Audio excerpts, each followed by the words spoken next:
Yeah, I'm really grateful that IMS sort of really considers those scholarships, because it definitely sort of created no sort of, you know, potential of fear that would come in, fear of finances, and just sort of paved the way to say, here, come. And it did. And it has definitely proven to be fruitful. I specialize as an art therapist and yoga therapist working with at-risk and underserved communities. So that puts me in touch with a lot of people with trauma. And so I sort of am sort of constantly processing my relationship to secondary trauma, hearing so many other people's traumas.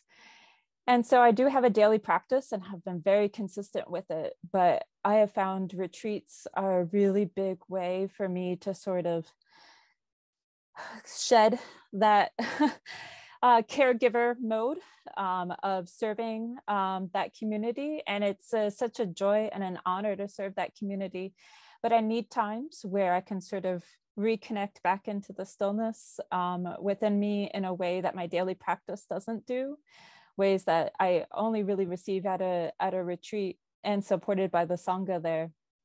And that sort of steeping in for the 10 days really helps me to then come back out sort of so much more refreshed, so much more centered, and continuing to be able to give back.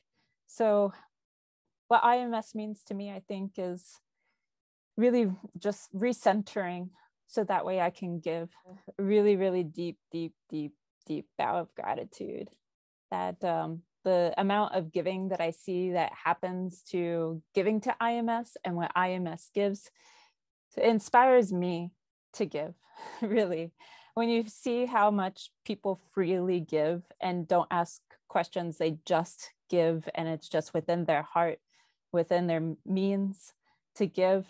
And you sort of, as myself, become interactive with that, it sort of changes whoever gets impacted by it to then learn sort of what that feels like to just give without wanting anything in return.